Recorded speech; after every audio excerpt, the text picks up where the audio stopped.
Hi you guys, and welcome to my house. In 6 years, I have never done a live video from my house, and let me tell you, it's a lot more stressful to go live at home than it is in a controlled environment like the art studio. So hopefully my Wi-Fi connection is strong and the dogs don't interrupt me and all the things. Or kids. There's kids here too, but they're like teenagers, so we probably won't see them. But I can't guarantee the dogs. Okay, so welcome. This is my living room, and I've got a window. I set up a table specifically for this because this is the best spot for all the lighting. So hopefully this works. I'm excited to have you guys here. If you're just jumping on, make sure you say hi. If you don't know me, I'll introduce myself. My name is Allison Jensen, and I'm the owner of Orange Easel School of Art. I do live videos often. I was just telling people who were on earlier, and but I've never done them from my house, so this really throws me for a loop. But today we're going to be doing a drawing lesson, and we're going to specifically be doing a drawing lesson that is a still life, and I'm going to be using chalk pastels. Now, if you're tuning in and you're like, yes, I'm game for a drawing lesson right now, then go get your supplies, man. You're going to need some sort of object from your house that you want to draw. We're going to talk through some options before we actually get started. And you're going to need something to draw with. I'm going to be drawing with chalk pastels, but if you don't have chalk pastels, then you want to use markers, or you want to use crayons, or you want to use just pencil drawing, that's fine too. And then I'm going to be working on colored paper. And that's because it's my favorite thing. It's like a toned paper. It's my favorite thing to work on with chalk pastels is a toned paper. Nothing fancy today, you guys. I just have construction paper that I pulled out of the supply closet. So, but like I said, if you have white paper and a pencil and you want to follow along, you can do that as well. So if you are catching the replay of this, you have an advantage because you can just push pause and go grab your stuff and come back. If you're watching this right now and you're like, that's awesome, I just want to see Allison draw, you're welcome to just sit here and watch. I'm going to tip the camera down and you can watch me draw. That's fun too. If you're watching and you're like, I'll come back to this, I can't draw right now, you can save this video by clicking the 3 little dots, I think, and you just hit save, and that way you can access it and find it really easy. It'll also just be on our Facebook page, so you can always come back. Alrighty? So, let me put my coffee down, someplace safe. Let's talk through what a still life is, you guys. So, still life is a term that we use as artists to talk about a type of drawing or painting. And it really, all it means is that you are drawing an inanimate object by looking at it. So a still life is what we look at to draw. And I have some examples here. Let me show you. I'm going to flip my camera around. This was the stressful part, you guys. I had to make sure that my house on the other side of the camera was presentable. Yeah, okay, here we go. So if I turn my camera around, see, there's the dining room. I've got some still life examples here that I want to show you. Just ignore everything else behind there. All right? I'll pull some of these off to the side. Whoop, see, there's the dogs. They'll probably be out here in just a minute because they're probably real curious as to what's going on. Okay, so this is probably the most traditional still life I can think of, besides maybe a bowl of fruit, and that is a vase of flowers. So when you do a still life at the house, parents, if you're setting up a still life for your kiddo, kids, if you're setting up a still life that you want to work on because your art teacher told you to do a still life, go find something that interests you. Vase of flowers is something that's traditional. It's something that is easy to find, right? Look, I found the most common flower in my yard, and that is a dandelion. I went out and I picked some. I even picked the greens of the dandelion because I thought those are really fun. And I put it in a green cup or a tealy cup instead of a glass cup because I thought about the fact that I really didn't want to draw a see-through glass cup today. So that I put it in one that I did want to draw, and I really like this pretty color. So this is a traditional kind of still life that you could set up. Another really traditional one is a vase of, or is a bowl of fruit, but we don't have any fresh fruit in the house right now. However, I do have some green and red peppers that are close to expiring and probably need to be used up, if not to eat, at least for a still life. So here is another example of a still life. Now, a lot of times, these two things, they appeal to those who are studying art, to those who are older artists, more mature artists, like as an adult. I can't say that if you would have given me this as an 8-year-old who loved to draw, that I would be thrilled to death to draw a red pepper and a green pepper. So, for our kids, a lot of times in our still lifes, not that this isn't awesome, this is awesome. When we do our still lifes with kids, we have to pick objects that interest them. Here's a really great one from my sports equipment stash downstairs that is currently not being used, right? So this is a still life that you could grab. You could get a baseball, you could get a soccer ball, you could get a baseball and a glove, you could get a baseball and a softball, or you can put things in arrangement. It doesn't just have to be one thing.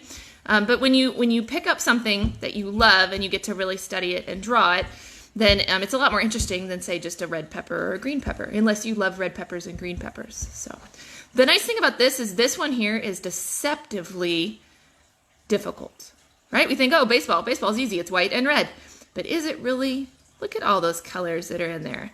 It's actually a creamy color, and it's got some browns in it. It has shadows in order to make it look like a sphere instead of a circle, and it has all the writing on it. So all of those things make this a more challenging still life than maybe initially you think that it is. Here's another good one, especially for our young kids, is to go grab your favorite toy. So if you were doing a still life, if I were doing a still life with my 4-year-old, I would definitely get something that they're interested in. They may not be interested in a red pepper or green pepper or a vase of dandelions, although if they picked the vase of dandelions, maybe they would. There's my dog. Say hi, Titan. Titan's like, no thanks, but I do have the baseball. It's a good thing we're not drawing that, Titan. Yeah. Okay. But you could go get a toy, right, that they are interested in and use that as their still life. Observational drawing is really good as an artist because it teaches us to use our eyes and to look very closely and notice all of the details. So a toy works really well. Also, action figures. Oh, man, this guy's so big he doesn't fit in the frame. Stay. You guys know who that is, right? Don't disappoint me.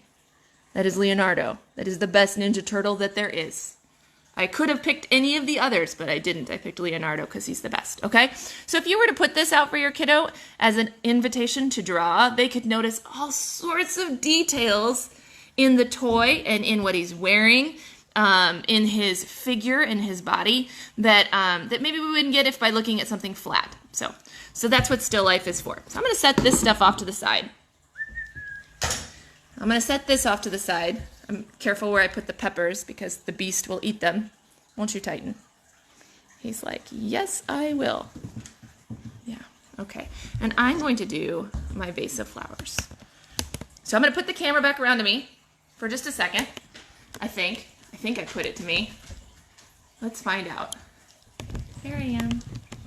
All right, I'm fixing my tripod. Here we go. Okay, got my vase of flowers. Let's talk about materials and setup. So the first thing you want to do when you're doing a still life, oh, I missed one. I had it here because Titan loves to eat these too. But, like an empty or even a full bottle for like pop art, you can grab whatever you have. So I do not, but my husband is a big Mountain Dew drinker, and so we have lots of these. This would make a really great still life. Look at all the things we can see.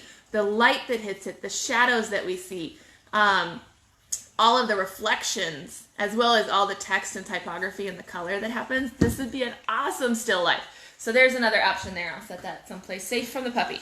Now when we're doing our pastel drawing, I like to work, I mentioned earlier, on toned paper. I'm actually going to work on black paper today.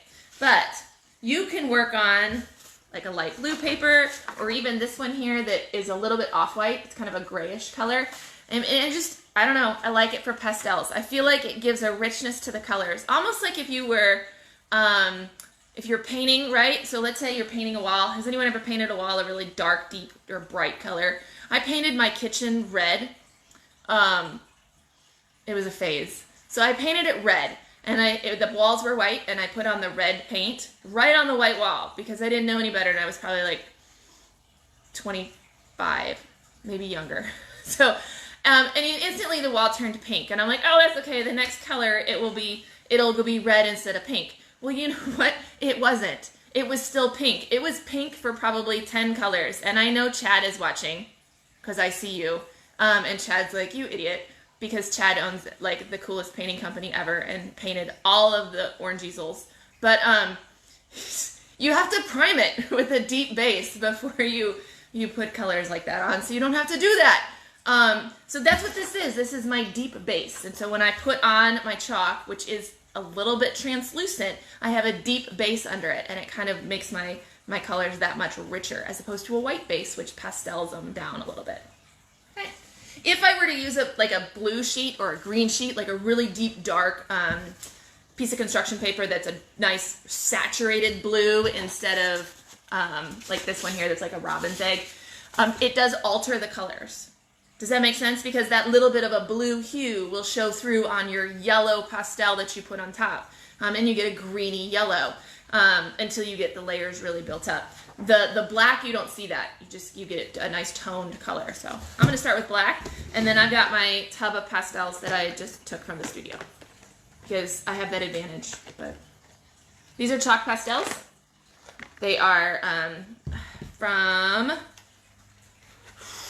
I can never pronounce the brand name, you guys. I realize I'm cutting my head off. The brand name is like Mungyo. I don't know how you pronounce it, but I love them because they're like 1/3 sticks, like they're little teeny tiny sticks, which, let's be real, your pastels are going to break anyway to that size, so you might as well buy them that way and then get a whole bunch of colors. So they come in lots of colors, and they come in that kind of 1/3 stick size, which works for me. If you don't like that, you can get the big ones, but you want to do like a soft chalk pastel. They do come in different hardness. My glasses are slipping there. Okay, so I'm going to put some of my pastels out so I don't have to reach them quite so much. The other supplies that I have, you guys, I've got off to my side here, I do have a damp, just like painter's cloth, right, and a dry painter's cloth. So like a rag, an art rag. You could use a paper towel too. You could use wipe, but I've just got these. The damp one, because I can like wipe my fingers off, and then the dry one so I can dry my fingers. Not everybody likes the way chalk pastels feel on their hands, so this is nice to have nearby, especially for kids, because it does get messy. You think chalk is going to be real clean, and it's not. So let me set up my workstation here, and I'm going to turn my camera around. We'll talk through how we draw this. You want to see the puppy? He has given up, and he's like, you are no fun. There he is. Just hanging out with your ball. Yeah? Okay. All right. Turn the camera around. No, wait. Not turn the camera around. We want to see my still life. There's my still life. There's my paper. Give me a second to get set up. Y'all hang with me. Not my typical setup. If we were out in Platte Woods, we could use the overhead camera. I gotta hook this on the table so it doesn't fall off. You guys are real patient with me. Okay. So there's my black paper. Here's my still life. Now, if I'm looking at my still life, the thing about still lifes are you want to set them how you want to draw them. Because, so like this, I don't like that view. I got too many flowers coming right at me, like they're shooting out at me. We call that foreshortening. That's a tough thing to draw. Let's make it easy on ourselves. Let's not draw that. Let's rearrange our flowers a little bit. That's kind of fun. Look at that. They go flop. But I don't like that because I can see the backs of my dandelions. I want to see the fronts of them. So let's do a little flower rearranging. It's the advantage that you have when you're setting up your own still life. They weren't quite so droopy when I brought them in from outside, but they're drooping pretty fast. Stand up. Stay there. Okay. We'll kind of go with that. I like that. So now as an artist, I draw what I see. Now you guys have an advantage here looking on Facebook because your image is already flattened, right? You're watching it on the screen. So your image is flattened for you. Anyone who really struggles with still life might be better off snapping a picture of their still life as well because it pre-flattens the image for you. If I move my head slightly to one side, my still life changes. If I stand up, or I sit up, because I'm kind of slouching right now, let's say I sit up really straight, my still life changes. What I see changes based on just very small movements as an artist. So you gotta tell your people to kind of stay put when you're doing still life, all right, and not move your stuff. All right, so we're gonna draw this on the paper. I'm gonna tip my camera down so you can see my drawing instead of my still life, now that you've kind of seen that. The first thing I like to do when I'm working with chalk pastels, and if you're following along, this is what you'll do. The first thing I'm going to do is I'm going to draw, and I got to make sure I sit nice and straight where I'm going to sit for the whole time. All right. I'm going to draw the rim of my cup. I'm just trying to get it in place. Now you notice I'm not really drawing with that greeny color. I'm drawing with a gray color because I know it will show up on here. It's almost like drawing with a pencil before you start working with colors. I'm going to do some mapping. I'm going to make sure that it's going to fit on my page. Now, if you don't like what you drew, if you're like, oh man, that's too high up on the page, you can erase with your fingers, you can erase with a dry paper towel, you can erase with a cotton ball, something dry works really well for this. I'm going to move this down just a little bit, just a hair, to give myself a little bit more room, because I feel like my flowers are going to grow off the page. So there's my makeshift vase that I found. Kind of got a bulby bottom to it. Now let's just kind of map in the flowers. I've got one dandelion head here, one that's right behind it, one that's way over here, and it's kind of tucked, like I can see the bottom of it, and then the top. And then I've got one right in front. That's going to be my focal point. I've got one, if I kind of move and look back here, there's one back here. Notice how I looked at this one first, and then kind of I actually moved my chalk. That's because that's what my eye was doing. My eye was on this flower, and I was like, what is the relationship between this flower and the one back here? This is what that looked like for those of you that are wondering. I was trying to figure out what is the relationship between this flower and this one back here, and it's about that big. Okay? It's bigger than the distance between these two flowers, isn't it? All right. So that's what I was doing, in case you were wondering. Got to remember to explain things to people. Okay, and then I've got a clump of flowers kind of right over here in this area. So I got like one hanging out here, and one up top here, and one right here, and then one that's kind of droopy this direction. And then the fun part, you kind of put your stems in. That's the easy part once you get the flowers, though. Okay. We didn't get any leaves yet, but we've got our flowers in. Let's put some leaves. Just kind of block them out. We've got one that droops in front here. There's a leaf. We're not even going to bother. I know dandelion leaves are not that shape, but see that one stops up there. I'm just kind of mapping it out before we get started. And that's probably, for our young artists, this is the step they miss. They want to start right in to drawing these detailed, beautiful flowers, and we can't do that yet. We have to make sure it's all going to fit on the page. So, and that it's all centered. You hate to spend all this kind of time on like a flower and then come to find out it's in the wrong place, or it's the wrong size, right? Like it's too big for your picture. Okay. So there's our start of our vase of flowers. All right, let's build up some colors, shall we? So I like to use my colors like we would paint in watercolors or even acrylics for those acrylic artists who work in glazes and layers. Because I always start with the base layer of just color, like blocking, and then I build into details. And that's how we do watercolors too. We always start with the furthest away part, and we move to the closest part. We always start with the lighter colors, and we move to the more saturated, darker colors. And we always start with the fewer details, and we move to more detailed parts. So everything becomes clearer. It's like looking at a fuzzy picture, and then things become clearer as we go. So let's start with just our vase. And those of you that are just tuning in, we're drawing this right here. So that is what we're drawing. And if you're looking at it from my perspective, this is what it looks like. I got the camera right in front of my face.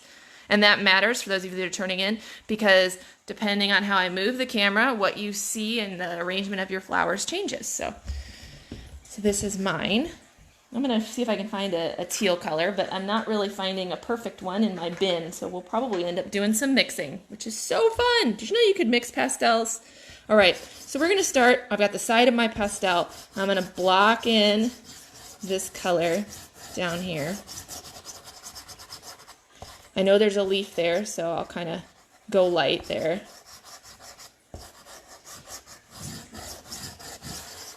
Okay, that's good. There's a little bit of it showing over here, so we'll block that in. And then since that's not exactly my color, I'm going to go over it with a little bit darker blue. That's pretty light.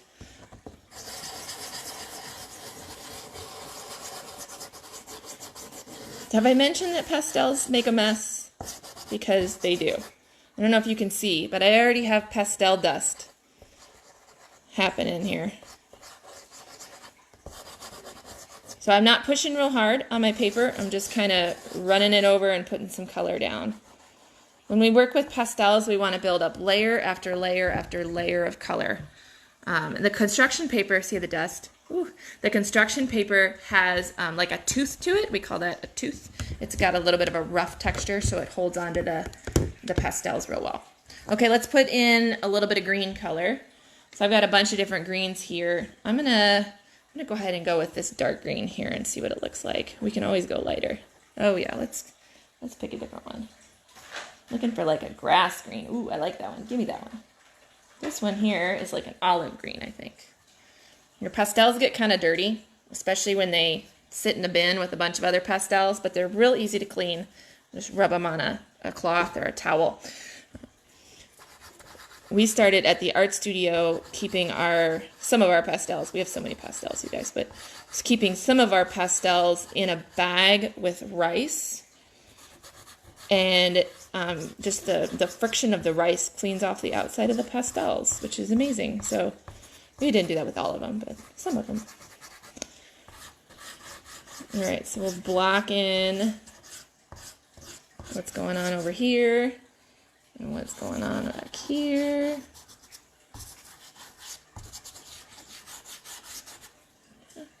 And then what's going on up here.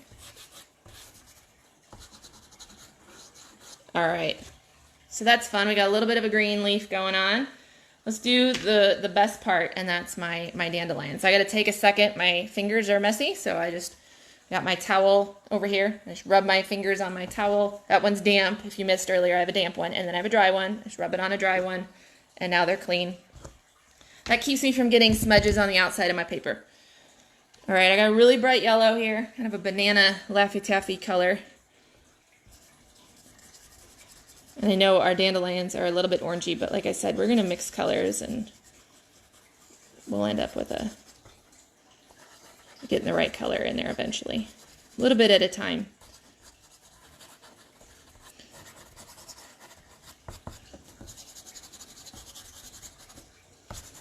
This is a real rough sketch. This is almost impressionistic, right? Because it just looks fuzzy. You guys know what the impressionists were? All right. We have a very rough beginning part of our still life. So now I'm gonna take my clean fingers and I'm just gonna, some of this has dust. Let me show you what I'm doing. So like my yellow has some yellow dust on there. I'm gonna use my finger and I'm gonna kind of press it down. My paper's moving on me. And I'm gonna rub it gently into the paper. And what that does is it fills in. Remember I said the paper had a texture to it? It's gonna fill in some of those grooves in my paper with that dust. Now, not all of it's gonna stick. Some of it's still gonna fall off, but this will help me kind of get everything smoothed out. If you don't like doing this with your fingers, not everybody does. You can also use like a Q-tip or a cotton ball. Sometimes we'll use a Q-tip just because it's a smaller area that your fingers can't fit in. So they also make blending sticks that are actually made for the job, but you know, who has those just laying around the house, right?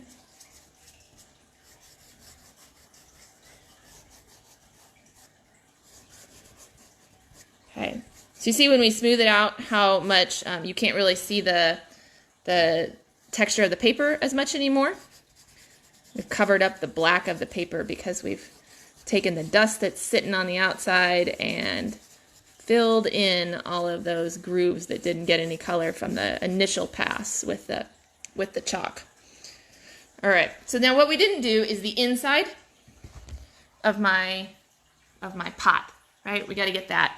So that's just a nice deep dark color. So for me, I'm going to grab, I think I've got, let's see, let's start with, I got so many colors in here, you guys.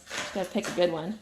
I think I got a black here. We'll start with the black. We'll end up putting some blue color in there because it's not really black. It's reflected with grays and teals and things, but I'm going to go ahead and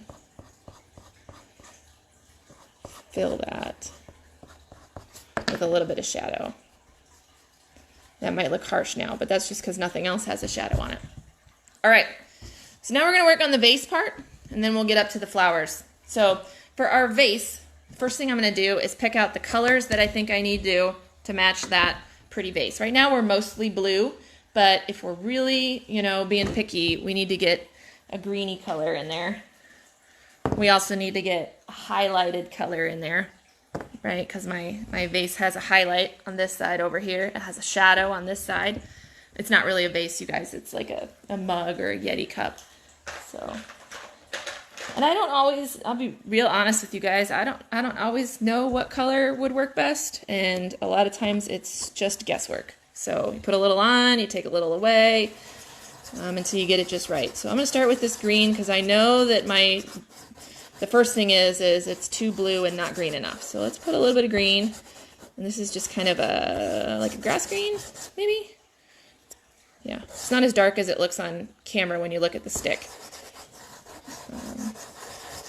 And see how when I rub it over the top, now I'm not pushing hard enough that I go into the blue that's already down there. I just want to put a layer of chalk on top of it. Okay. And again, I just kind of put some of that dust in there, get it to the edge. Now you can blow it, but if you blow it, so can you see the dust? You can kind of because of the light. It'll go everywhere. I just usually tap it. So I stood it up and tapped it out of the way. There's my dust pile. You could do that on like a piece of paper or a tray or something too. Okay. All right, let's keep going. We need to get a shadow. I know we got a good shadow on this side, so let's take this nice black and we're going to run it along this outside. Now, at this point, I got to start kind of figuring out the shape of this leaf. So I'm going to shape him like a dandelion leaf because we all know he's not that shape.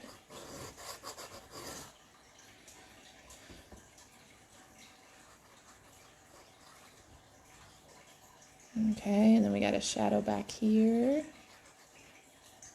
And then we got a shadow under here. And it lightens up as it goes across. So that's the beginning parts of my shadow. Before I blend it again, I'm going to go back over with some of this blue.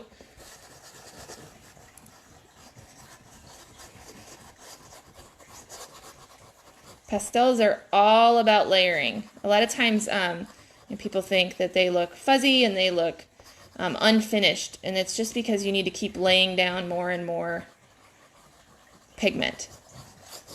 So we're going to smooth them out.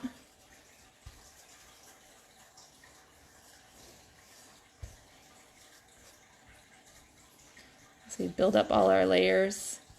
Now, we will straighten up the edges of these leaves when we go over it with the green. So that's one reason why we're doing the pot first, is because remember I said we want to work from back to front.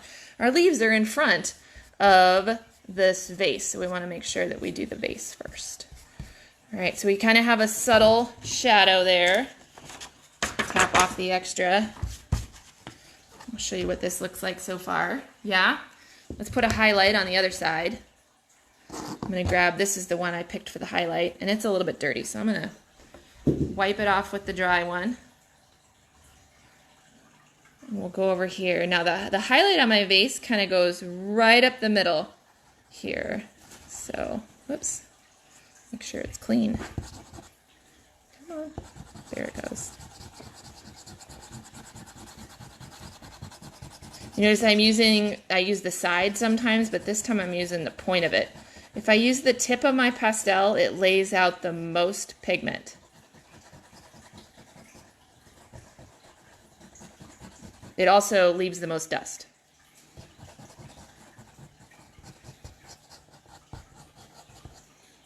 Okay.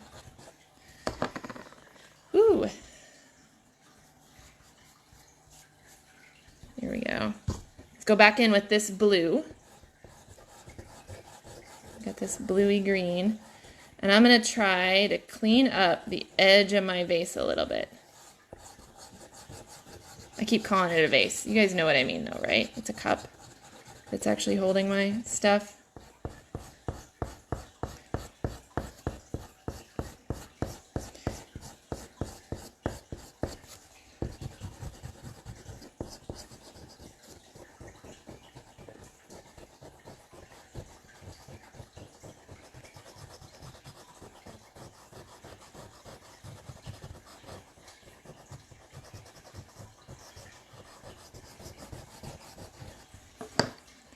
I'm going to blend all that in.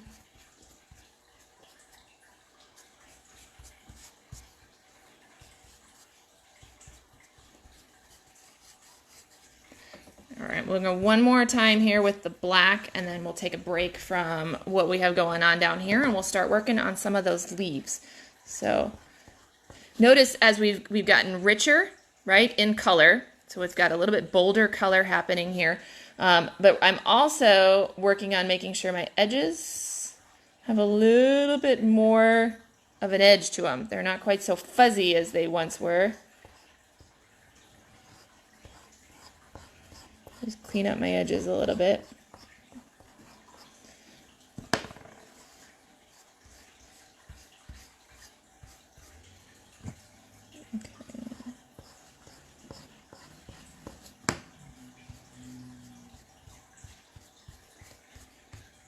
Okay, so there we go. We got kind of an orby looking base to our orby looking flower pot slash coffee mug.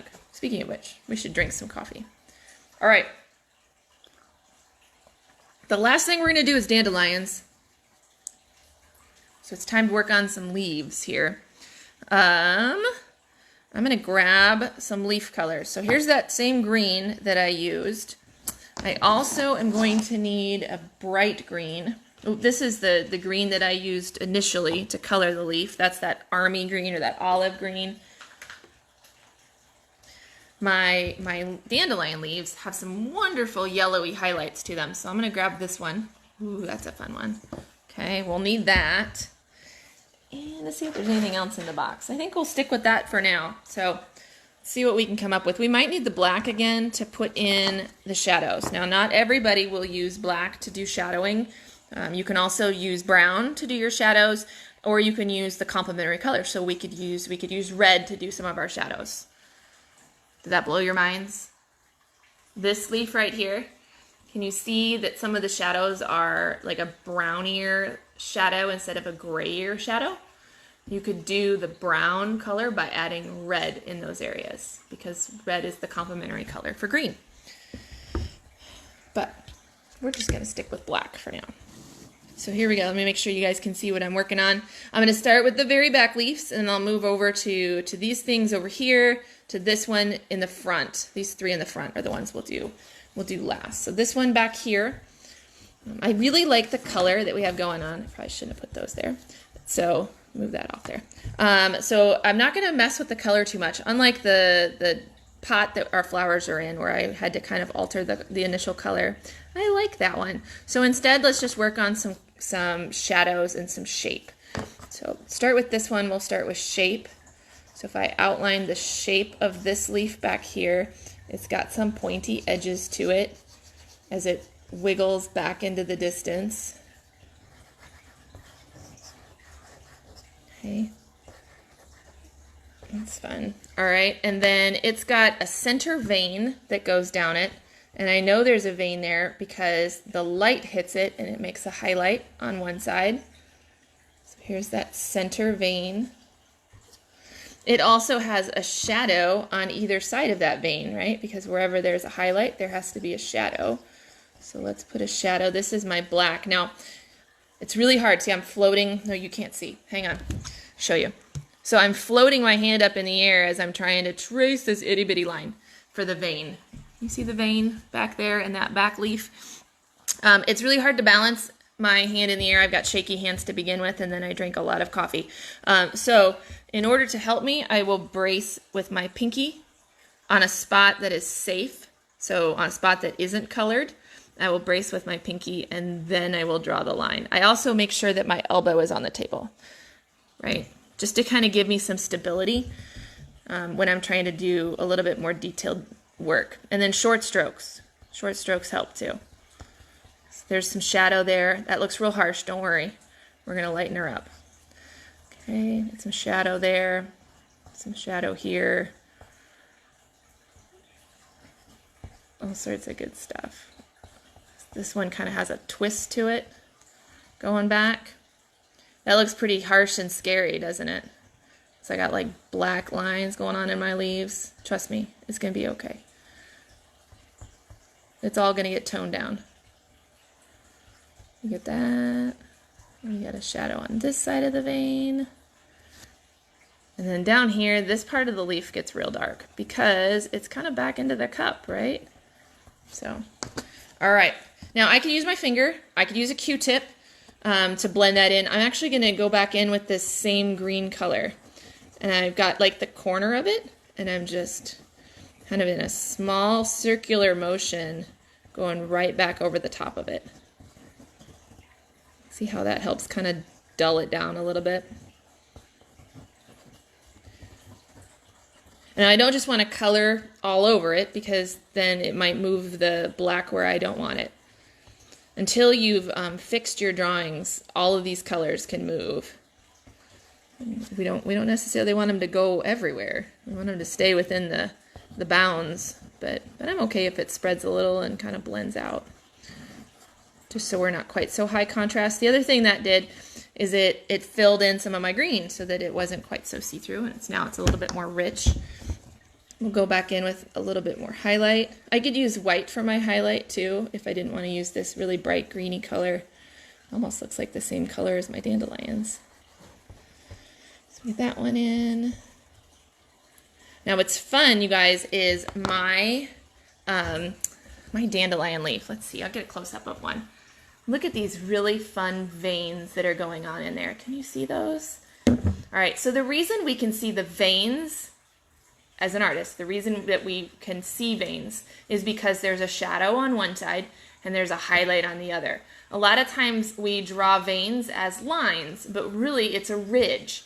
It's a ridge that is visible to our eye because of the way the light hits it. So when we render them in art, we have to render both the highlight and the shadow. So we're gonna do that in here. A lot of times when you guys are drawing like fall leaves, everybody draws their veins as, you know, dark lines. If you really look closely at it, your veins are probably white lines. I'm blowing people's minds here. When you want to make skinny lines, you guys, you have to sorry, pat. You have to use the very, very corner of one of your chalks. So, and if you want to, you can get a piece of sandpaper and you can actually sand it to a point in order to do that. I usually end up like just rolling my chalk.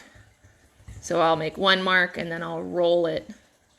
Because, I mean, obviously, as soon as you made a mark, it flattens it out. So you got to continue to find a pointy part to use.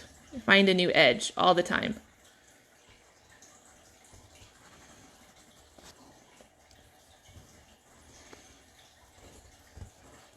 So all I'm doing is putting in some of these veins. I'm trying to make sure that I look a lot at my artwork, at my still life. Got to spend a lot of time as an artist observing and looking, and not as much time drawing, which is hard because you want to draw. But there's a big highlight on this leaf here, so I'm going to go ahead and put that in.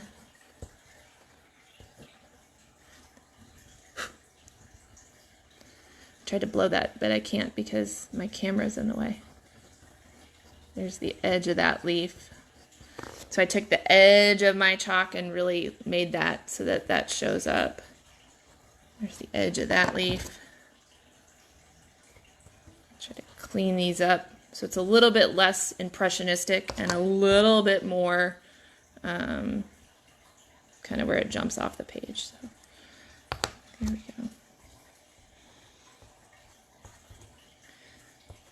Short strokes with chalk pastels. And then roll your chalk so that when you're doing the pointed work, you can use an edge.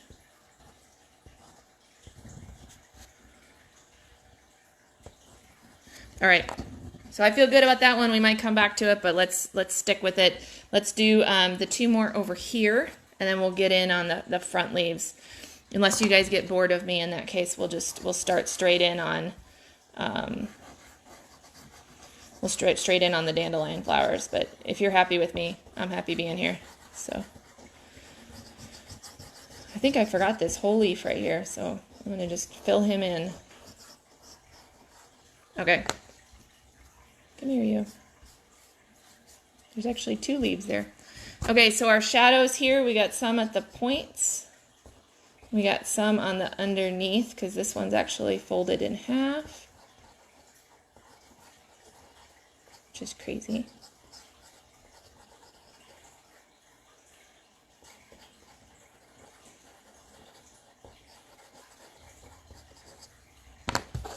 So that's this guy right here. Can you see? He's like folded in half. He's got a shadow underneath him, and then his tips are shadowed. But look across that top ridge. It's got a highlight, so we'll get that in there.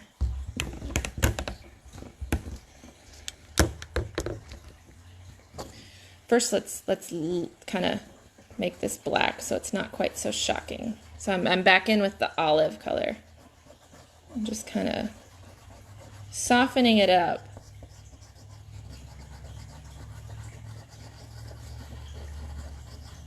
It's actually a lot harsher looking on camera than it is in person. It's almost like, I don't know, it's crazy. Okay. Now, we'll go in here with some highlights. So, let's see, we've got, again, I'm going to make sure my crayon has my pastel has a point to it before I lay it down. And then I know I've got a highlight that comes in here.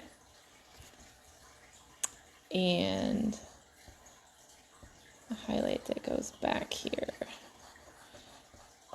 Now if I look at this, I'm using a green, a really neon-y green to highlight. And in some places I like it, and then in other places I don't, because it's too saturated in color. So I may end up going back in with a little bit of white to kind of take some of it away.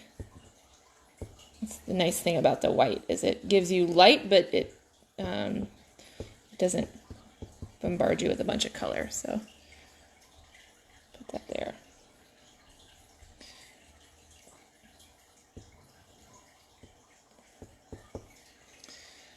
And then we have a highlight up here.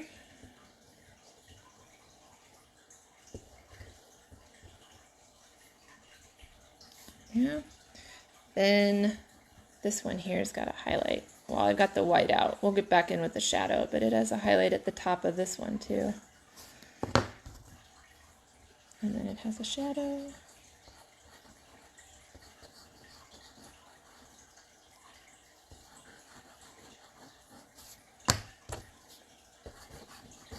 Back in with the olivey green.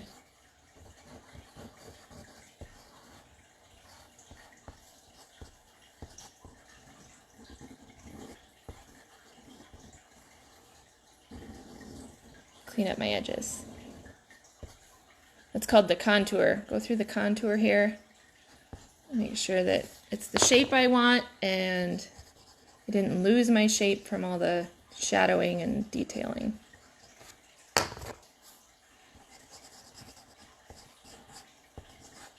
And blending. When you start really blending this, the shape gets fuzzy.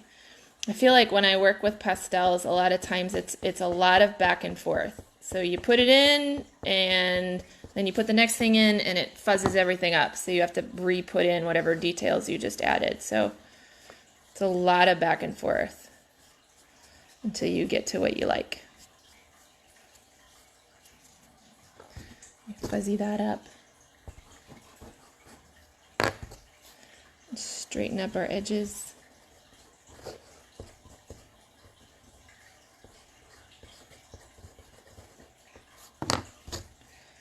I'm also switching between colors a lot. We got to get some of these veins in there. Remember we put the veins in the last one? Let's see if we can put the veins in this one. This one, I don't see as many veins. It's tempting to put them in, but if you don't see them in your still life, you really shouldn't. I mean, you're the artist, so you do what you want, but you really should only put in what you see. That's the point of a still life.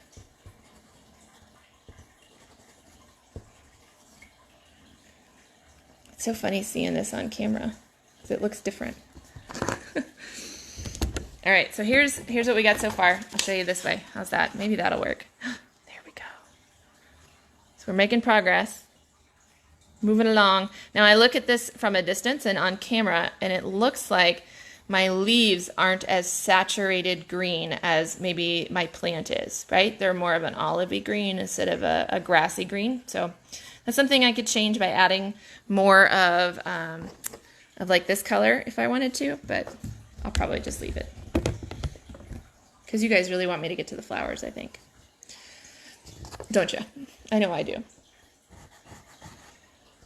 Do this one right here.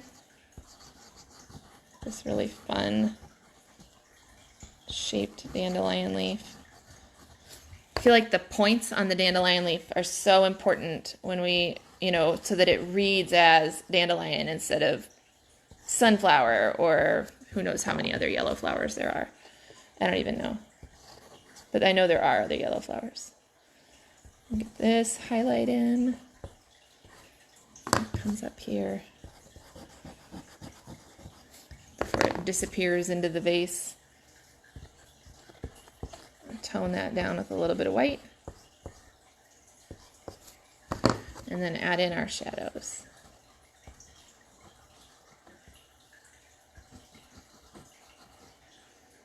Which of course are right next to the highlight.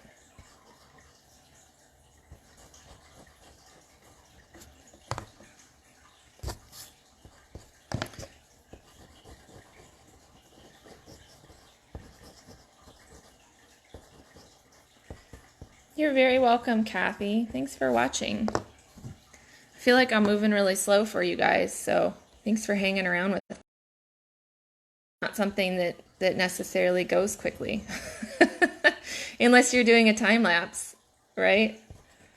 So, just, drawing takes time and patience and practice. I love the people that ask me, how do you get good at drawing? Hours and practice. Same way you get good at ballet or piano or, any of those it's all practice.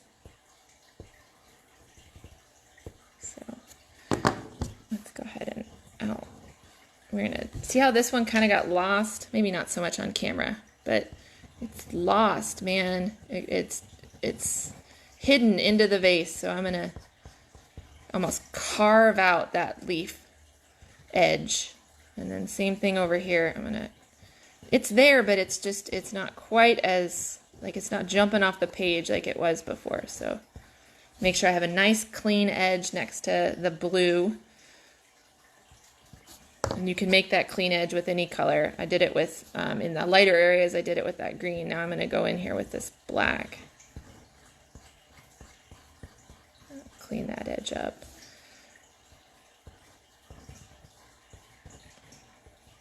There we go. See, now it jumps off there. That's what we want.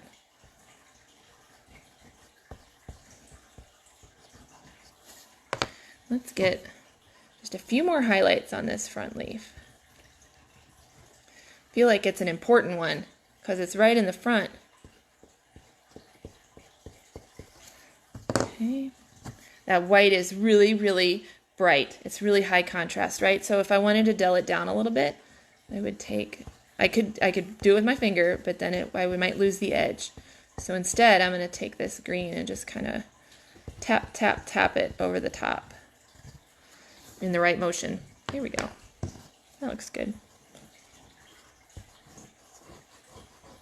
All right, let's tap some of this extra stuff off. Making progress. A couple more, and then we'll learn how to make some dandelions, okay? All right, so this one up here,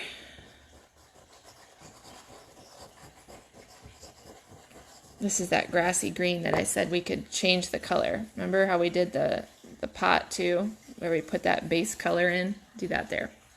We'll see if we like it. All right, so this one's got mostly highlights. That's this one that's kind of coming right at me. See how bright that one is? That one's mostly highlight. It's also really in a saturated green, which is why I did that one. So we've got obviously the shadow from the center vein that comes right out at us. There's a shadow on both sides. And then there's a highlight down the middle.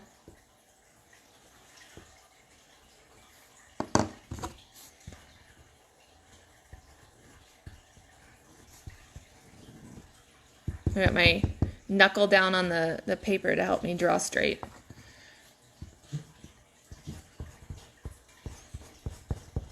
All right, we're gonna put in our highlights here. I love when I do pastels, like short, forceful, powerful strokes to lay down saturated color. And we can blend them in later, but it puts it down where you want it.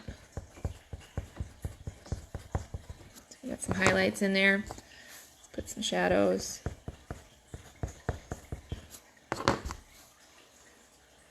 Some black. This one's got some really great details in the veins, so we'll get that out there too. But okay, so look at my fingers. Look how messy those are. I'm gonna wipe them off on my damp towel that I've got going on, and then dry them on my dry one because I don't want to get this wet. And then when I blend, I don't really want to make it so that like these all become one color, right? If I were to rub my finger on this, they would all blend together. I don't want to really blend it all together. I like that there's different colors going on. I just don't want it to be so patchworky. So just kind of tap, tap, tap. Let's do some edge work and then we'll get the veins in. So my edges on this side over here are mostly in the bright green color or the white because my light source is over there. So I'm going to go ahead and clean up this edge. Again, I'm looking at my still life a lot when I'm drawing. You can't see that because you can't see my eyeballs, but I am. I have to look at it to see what it's doing and what direction it goes and where it bends and curves.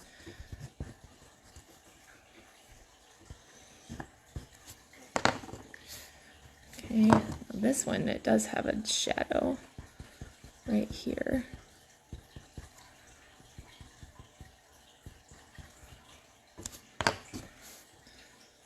And then it has a highlight.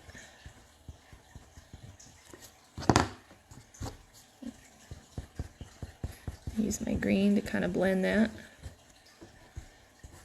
And this up here is really light.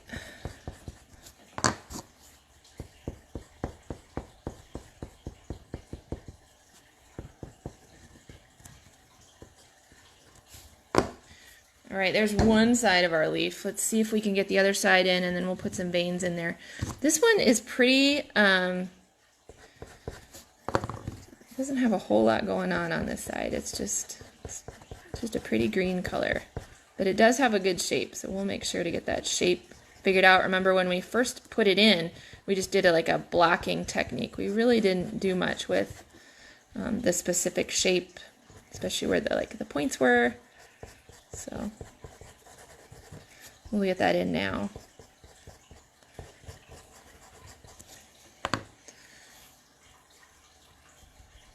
Just a little tapping, kind of soften it up a little. And then let's, we have very little bits of shadow here. So in order to put just a little bit of the black on, I'm barely tickling the page, not touching it much at all. I do want to get, there's a shadow under this leaf, so while I've got the black, I'm going to go ahead and put that in. That's actually a shadow from the blue part, the the glass or the pot that my leaves are in. All right, guys, time to put in some, tap in that black, make sure we've got it. Time to put some veins in this really fun one. I'm going to tap off all that extra dust that's on there. Okay, and as you do that, and if it falls off, it'll, you'll get some at the bottom because it falls down, so you just kind of have to wipe it. All right, I'm going to be using this really pretty light bluey green to see if I can get the veins in here. There's one. This has a decent amount of pressure to it when you're putting them in.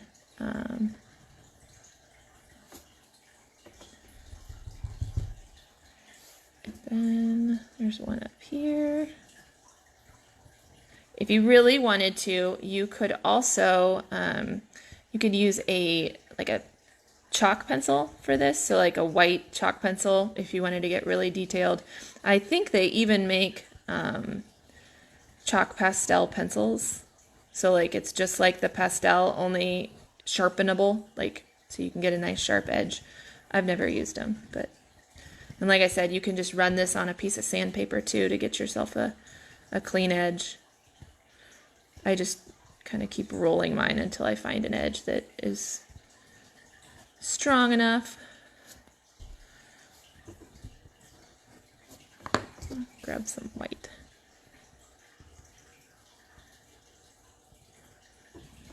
Okay, we'll get that one in. There's a bit of a highlight there. Tap, tap, tap. Okay, so there's that one. Here's how the progress looks, you guys, for those of you who are wondering. There's our still life so far. We got to get a few more. We got this leaf here, and then we can get started on our really fun parts. So, which is, of course, the dandelions. So again, we're going to lay in some green on top of that army green color, just like we did the last one. I like the way that turned out. And then on one side we have a highlight. This one here, this one's in the background, so I can't see as much of it. And it's kind of turned away, but I've got one side I know that's really light and one side that's moderate. And then that's about it. This is my side that's facing the window. I think I moved my still life a little there.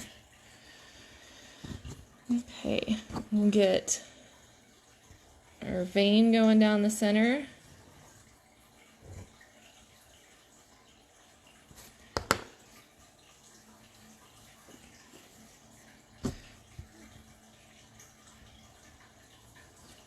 Highlight on that vein. And then you got to get some shape to this leaf because he looks pretty basic here. Like I said, this one's all turned away. I've got a couple points that I see, but I don't really see the shape like I do on the other ones. Again, as a still life artist, that's something you have to take note of and only draw what you actually see.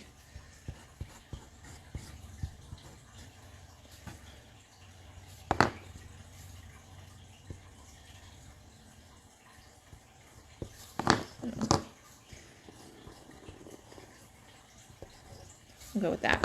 And then we got to get this one here. It's got some funny kind of hooky things going in.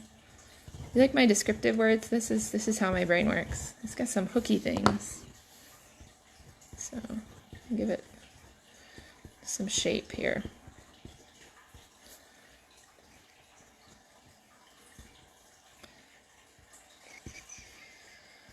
That one disappears behind the other leaf, so I can't really see that. And then this one comes up and goes down. All right. I did that in white, not because it's really bright over there, but because I needed to be able to see my lines. So now I know. We'll just run over it with the other colors and it won't be quite so in your face.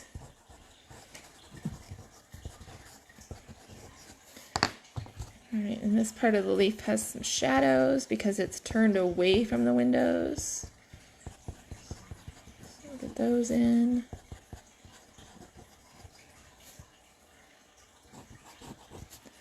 This is kind of a hurried up version of this one, of this whole drawing actually. It's very sketchy and loose.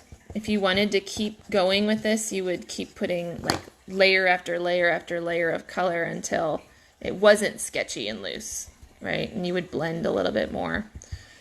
But we're just trying to get the shape here correctly and the colors.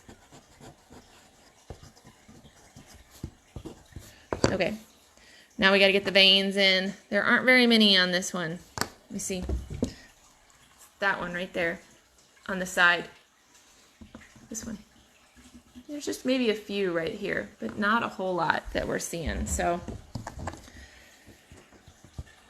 I'll put in a couple, but for the most part, we can't see them. So, okay, guys, are you ready? We're gonna do our dandelions now. Let me get rid of some of this stuff. Yep, there's the puppy. All right, let me switch some colors here. We'll touch base with you guys. If you are just joining us, we are drawing a still life, and my still life is this wilting cup of dandelions. So it wasn't as wilty when I picked them out of the ground, but they seem to be wilting more and more by the minute. So we've got our, whoops, here we go. I'm at my house too, so if you're tuning in and you're like, where is she? This is my house. So here's where we're at so far. Yeah. Now we need to get the really fun yellow flowers. So let's pick out some good colors for our dandelions, shall we? When we did them initially, just the blocking in part, we did it with this beautiful kind of banana Laffy Taffy yellow. We need to get some orangey goldenrod color in here because that's what dandelions are, right? So I'm just gonna dig through my chalk pastel bin here. I think I'm gonna need, here, let's see. I'm gonna put you closer so you can see these dandelions colors while I'm talking. You ready? Hang on, I gotta play with my tripod. Okay. See these dandelions right here? So we know we're gonna need, obviously, a yellow. But this yellow right here, hang on, let me figure out where my lens is. This yellow right here, this one's a little bit too light. It might be good for some of our highlights. Ooh, especially like this one right here. See how different a color that one is? So that's a good one. We'll put that off to the side. I don't think I necessarily have a really, really golden, well, I don't know. Let's see. That one's maybe a little bit too orange, but I bet if I mix it with this yellow, I bet we'll be okay. And then I've got this color here, and it is like a burnt sienna, and you're definitely going to need that. Can you see that in the flowers? That reddy, orangey color, browny color. We're going to need that. And I feel like I'm going to dig through just one more time if I could find a brown, like a really dark brown. Maybe we'll go with this one. I got a darker brown in here, almost a chocolate brown. We might use that one. Instead of using black for our deep, dark, shadowy parts, we might do that. So when we get to this, and we're doing these flowers here, so we got to do our dandelions. We got to get the stems in as well. So I'm going to leave my green, because I used all that green earlier for the leaves. So let me just make sure I've got all my greens available, because when we do the flowers, we'll do the stems at the same time. You guys ready for this? Ooh, I see more people jumping on. If you are just jumping on, we are mid-drawing, and we are making a still life. So this was my still life that I am in progress, and we're doing it with chalk pastels. We blocked in all the colors. We've made it through the vase and the leaves, and now we're headed into the flowers. So we're going to get started on these dandelions. Let me get my tripod back set up. I'm so glad you guys are here with us today. Me today? It's just me. It's me and Titan. This is my dog. There's Titan over there. He's thrilled. Okay. here we go. I gotta think. Anytime you hear me pause and not talk, it's because I'm thinking. Okay, let's start by just altering these colors a little bit. Remember I said this wasn't exactly the color that we wanted for our dandelion, that maybe it was a little bit too banana Laffy Taffy. So I'm going to go ahead and in each of my yellow flowers, I'm going to take my yellow orange color and I'm just going to go right over the top of it. Notice how my stroke, the path that my tool takes is the same as the flower, right? So it starbursts out. Now we're going to come over here. I'm going to do all of them kind of at the same time instead of doing one and then the other and then the other. Okay, and then there's one up here. Starburst out. And then we got one that's kind of hiding back here. So there's actually 3 in this little bunch. There's one in the front, one at the top, and one in the back. Then this guy, this is a fun one because he is actually facing away. This right here, this yellow blob is actually going to be green. It's the bottom of my dandelion. Up here, it's the same. We got the back of the flower. So the stem comes up, it meets in the middle. And this is the back of the flower. You only get this kind of thing from looking at a still life, you guys. Just all these different angles and things. Okay, and we got a flower over here. Some of my flowers have moved since we first drew this. They are drooping by the minute. I didn't expect that. Okay, and oops, my hand is awkward, isn't it? Okay. Let's see. Get this one right here. This one is behind. This one's in front. We should number them. This will be flower number, I don't even know. 2, 3, 4, 5, 6, 7, 8. This is number 9. Again, this is we're looking at it from the back. It's shooting away from us, so.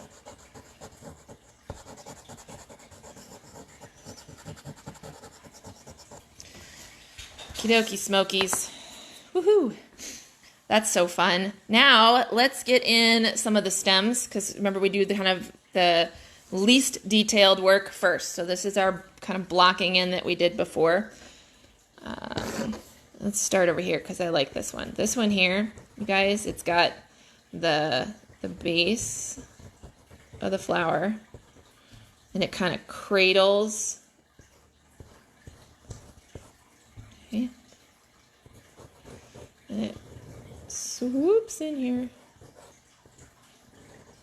like that. Right, now that's really green. That's like really green. So I'm going to take that olive green and kind of tone it down a little bit. Because your olive green is a little bit of a browny green, right? It's got a little gray and brown in it. So it kind of helps so that it's not quite so, wow, that's really green. I got to blow my dust off so you guys can see what I'm doing.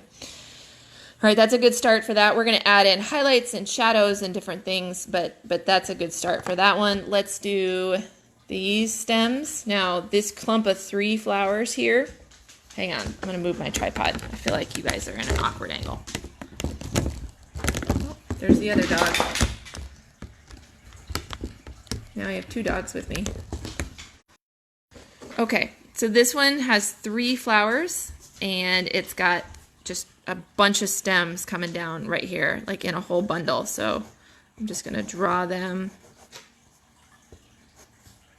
kind of all together. And then, just like we did before, I'm going to tone that down a little bit with that olivey green. We're going to bring it right into the pot. I forgot to do that with the other one. There. Okay. And then we got this one up here, so same kind of thing. With this back one, we can see the back of the dandelion, the underside of it, and it fans out, kind of cradles it from underneath.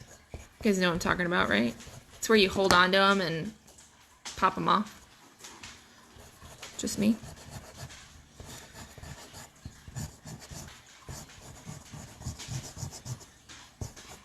Okay, that comes in. Then tone that down a little bit with just a little bit of the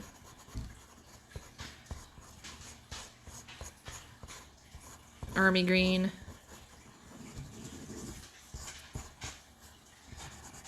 It comes right in there.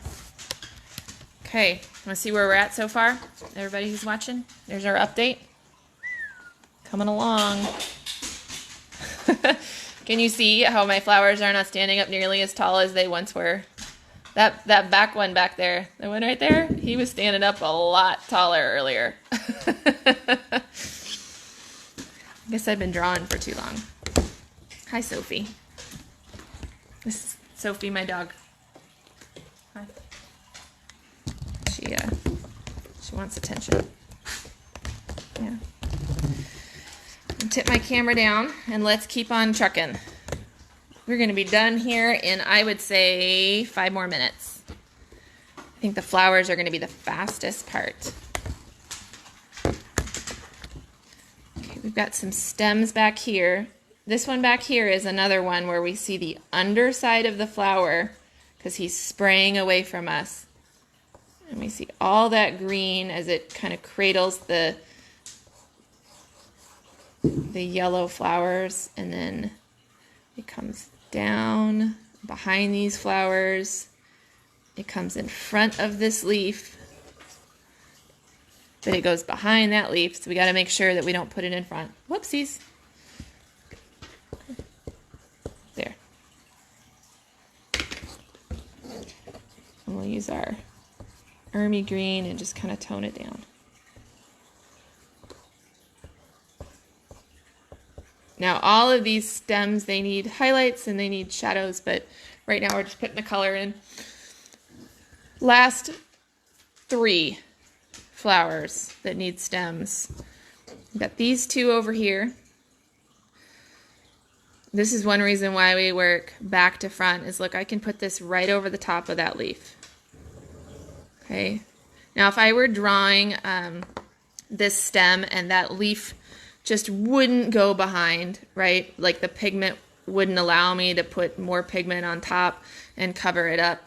I could use an eraser if I wanted to and kind of dig out that leaf area before I went and put this in. But I'm not even going to bother. I'm just going to go right over the top. So there's that one, and we got one more, and that's probably the most important one. It's the one that's sitting right here, which in my still life has drooped and is now over here because dandelions aren't made to be sitting in my dining room, living room area, apparently. So there's a lot of pigment back in here on that leaf, so I have to push a little bit harder in order to get this green to lay down. I kind of dig into it. And then we'll do the same thing with that army green. Okay. All right, guys, we are making good progress. Let's play with the dandelions a little bit, and then we'll put in the last little bits of our stems. So when we do these dandelions, we want to get in that really great browny ochre color, and we want to get in some highlights. Because I feel good about the color that we have them. I don't think we need to, whoops, don't fall. I don't think we need to change that, but when we do put in some shadows, we're going to do it with short little strokes with this burnt sienna kind of color, and we're going to alternate between putting in this color and putting in the bright yellow until we're happy with it. Notice how I spin my pastel and I keep using a different corner and a different edge. If you stay with the same edge, you guys, it gets flattened, and then you don't have a skinny little mark, you have a flat broad mark. So there's a little bit of that, and then I'm going to go in with this one. This one is that banana Laffy Taffy color. Okay. And go right back over the top. Now the reason we put a base color on first before we get into the texture and details is because if we just did this, and it would take like 12 times longer, right? To fill the space, but because we're putting it onto another color, we can do this. Look at that. He's so fun. All right, if we want to get really, really crazy with some highlights, we go in with white. And I'm just going to do that on this side of the flower because this is where my light source is. And then I'm going to put in my darks again because they kind of disappeared on me. Then I'm going to go back in just a little bit with that sunshiny golden orange, just so we don't lose that color. Again, I'm doing the pinky trick. See my pinky up here? Because I don't want to lay my hand down on everything I've been working on.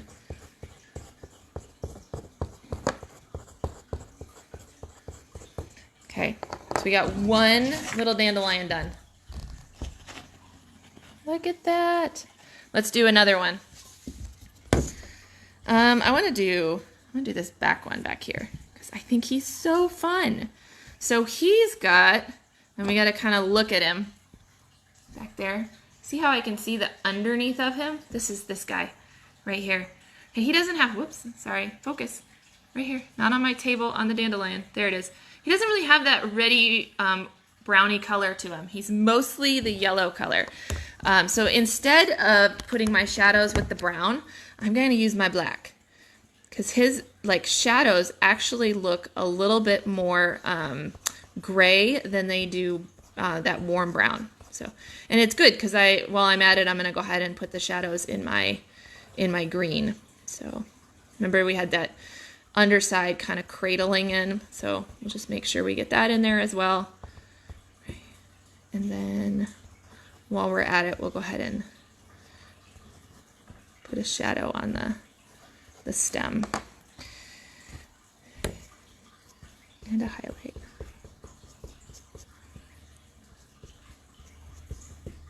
All right, and then just like before, if it starts to get too harsh, you just go back in with your color and, sorry, I'm holding my camera. That's not working because I need my hand to hold my paper. There. As my paper was moving.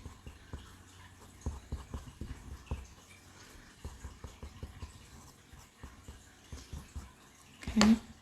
So we got that black down here on our, kind of sprays out from our dandelion underneath. And right now it just looks like a spider web, doesn't it? It just kind of looks like fingers or tentacles. But if I go back in with my yellow right over the top, just kind of blends it all in. Again, I could do this with my finger, but I've got better control with the pastel. So that's what that is. And then I'm going to wipe off this pastel because it's got black on it. Wipe it off on the towel that I've got.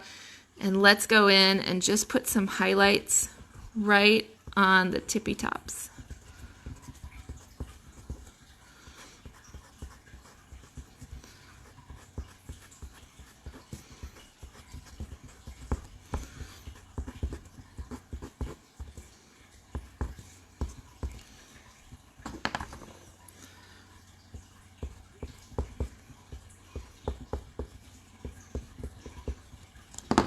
Okay, we've got 2 dandelions. Okay, moving along. We've got these 2, or this clump of 3 right here that we need to do. So I'm gonna get my tripod set. This one here has a lot of brown in it. It's a very browny dandelion. And again, I'm going to use my short little strokes, kind of mimicking the dandelion petals. If you had a flower that, had like big, flat, beautiful petals, that didn't have this kind of texture to them, you would color them differently. Whoops! Too much pounding and tapping. And I got to wrap it on the outside of the table here. There. Now you won't fall. Now you're good.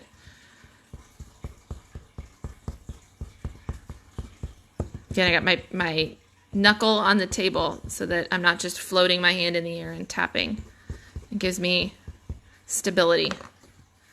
A little bit of white in here, but not a lot. And then this is our bottom one. We have a top one and we have a back one. So I'm going to do the back one first. because you should always work from the furthest away point to the closest. So if we had a background to our picture, we would have put that in first because you always do that.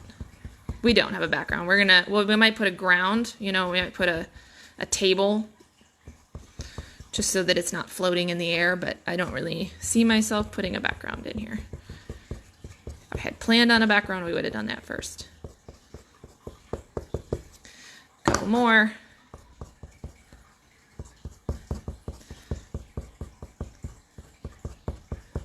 I had a couple years where I taught a chalk pastel drawing class for adults at Access Art at the library here in Liberty, and really enjoyed it. It's not a material that I usually work with.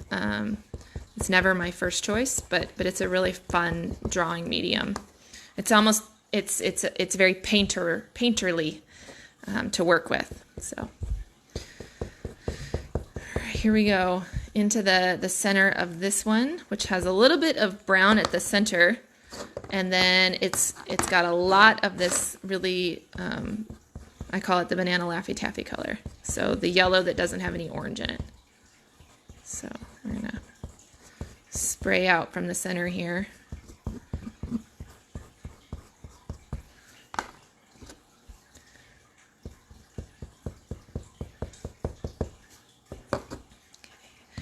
Now what I want to do is I want to set this flower back, and there's a couple ways to do that. One is by making it fuzzy, right? So if I make it less detailed, it will automatically kind of go to the background. The other is to put some contrast in between the two shapes. So that's what I'm going to do here with this a little bit of black.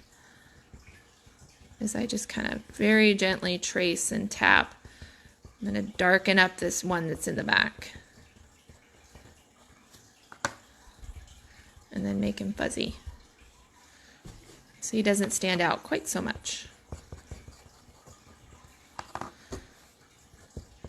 Put this one in the front.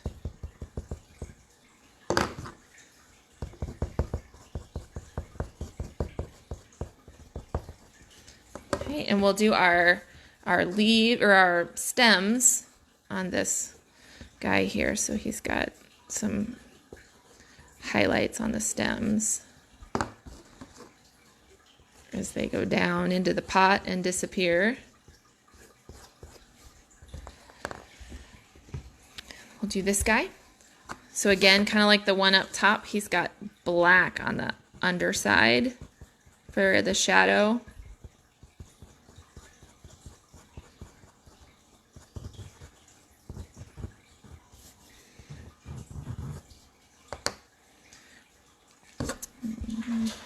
Kind of tone that down a little bit with our olive green. And then mix in our yellow. Some people even call chalk pastel drawings, they call them paintings because they have such a painterly quality to them. So there's that one. Okay, I'm almost done, you guys. We have almost finished. Now, the hard part, of course, is actually finishing because it's so easy just to keep messing with things. Who doesn't just want to keep messing with it, right? All right, let's see where we're at on progress. Oh, yeah. All right, we got we got a few more flowers to do, and then I will let you go. But I hate to leave things unfinished, so we're just gonna keep on trucking. We'll do the back flower back here. I think I like the underside of these, I think, better than I like the front side, you guys. I feel like they're just more interesting. They also give our picture a whole lot of depth, right? If you've got some flowers that are moving away from you, it gives depth to your picture.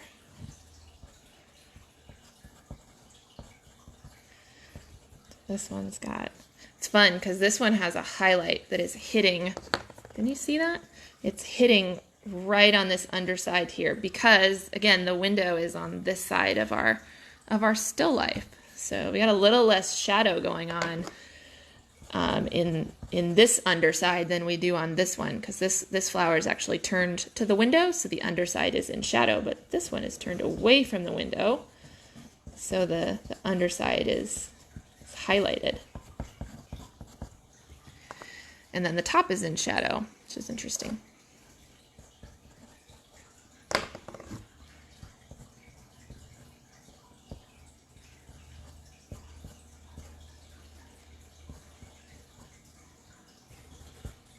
We'll just get the stem.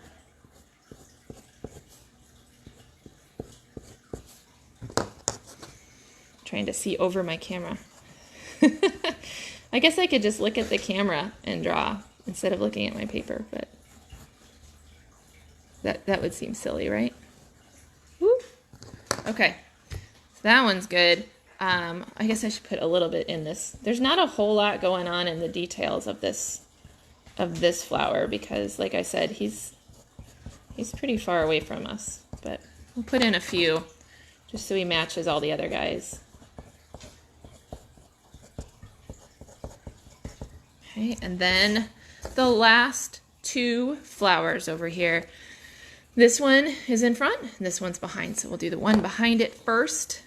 I don't see all that much of him, but I see that he's got a lot of this light yellow color, so it's spraying out from the center, and then he's got a little bit of the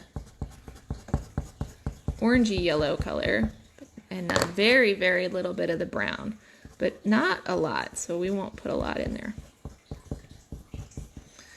Okay, and then this guy right here, he's almost like shriveling up. I couldn't say for sure if he started that way or if I made him that way from putting him in the house, but he's got a lot more brown in him. So we'll go ahead and he's almost curling. We'll get him drawn. He doesn't look healthy.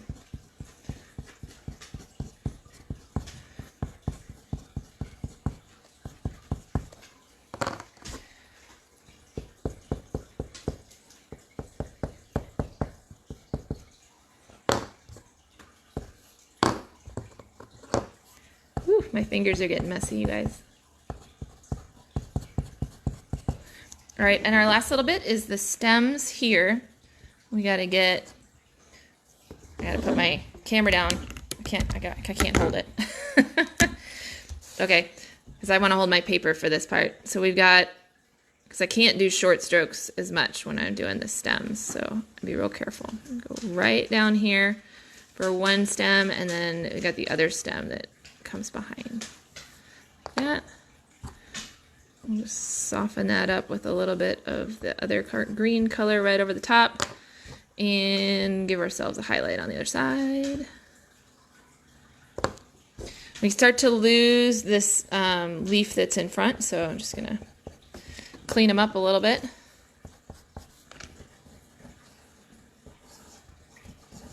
Soften up that one. I'm going to take in the dark black real quick, and I'm going to put a shadow down here inside the pot where everything kind of disappears, just to kind of give it a place to sit. So this is where, like, if we were, gonna keep drawing, this is where we would go back into the blue, go back into the leaves, and it would be a lot of back and forth. But I think we'll probably wrap here because I know you guys got other things to do. So let me put it up and I'll show you what it looks like. We'll do maybe one more thing. Hang on. We need to put a ground, because otherwise he's just a floating vase. So let's go ahead and give us at least the representation of something that it is sitting on. So it's like the horizon. So, and in this case, I'm not going to actually draw like what's behind him, where my table is necessarily, but we're going to at least give him something to sit on. So I'll just put that back here with a little bit of white and a little bit of black. I don't want it to be an important part of the picture, but I don't want him to be floating. And then we're going to give him a shadow underneath. So otherwise he looks silly. We don't want him to look silly.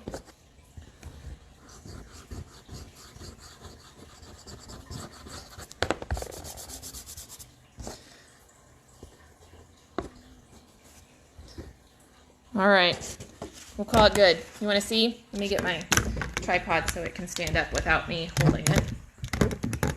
Here we go. There is our finished still life. What do you think? Did we do good? Appreciate you guys coming and watching me. My hands are a mess. Look. Woo. And it was a fun little... Oh, you know what? We got to do one more thing. We got to sign our artwork because artists always sign their work. So... here we go. I'm going to sign my little drawing. All right, you guys. Oh, thanks, Sarah. Thank you. All right, I hope you enjoyed this still life drawing lesson. I hope you try it at home. Keep in mind that yours doesn't need to look like mine. You don't need to spend as much time on it. You could spend more time. You could spend less time. You could stop after the very impressionistic looking flowers and be good with it. So whatever you want to do, you can do. But definitely give it a shot. Draw something fun at home that you have just laying around. Something that interests you, something that you'd like to study. And let me know if you try it out. I'd love to see your picture. So see you guys later. Have a good Wednesday.